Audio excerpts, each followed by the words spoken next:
حضرات، ہم سب حضرت محمد صلی اللہ علیہ وسلم کے امتی ہیں، اور اگر دوسرے الفاظ میں میں کہوں تو یہ کہہ سکتا ہوں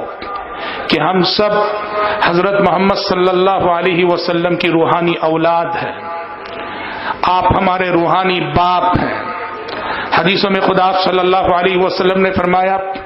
یا ایھا الناس انما انا لکم بمنزلۃ الوالد، لوگوں میں تمہارے لیے باپ جیسا ہوں، میں تمہارے والد جیسا ہوں۔ اللہ کی قسم، نبی عربی حضرت محمد صلی اللہ علیہ وسلم ہمارے روحانی باپ ہیں، باپ تھے، اور ایسے روحانی باپ ہیں کہ ہمارے جو حقیقی ماں باپ ہیں، ہمارے حقیقی ماں باپ سے بڑھ کر ہمیں چاہنے والے، ہمارے حقیقی ماں باپ سے بڑھ کر ہم پر احسان کرنے والے، اور ہمارے حقیقی ماں باپ سے بڑھ کر ہمارے مستقبل کی فکر کرنے والے، ہمارے حقیقی ماں باپ سے بڑھ کر ہمارے لیے تڑپنے والے۔ یقین کرو میرے بھائی، حضرت محمد صلی اللہ علیہ وسلم اپنے سینے میں وہ دل رکھتے تھے جس دل کی ہر دھڑکن میں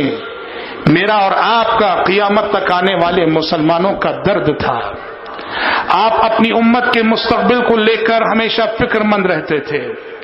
دنیاوی اعتبار سے بھی، دینی اعتبار سے بھی، اور دنیا سے زیادہ آپ صلی اللہ علیہ وسلم اپنی امت کی اور ہماری اور آپ کی آخرت کو لے کے فکر مند ہوتے تھے۔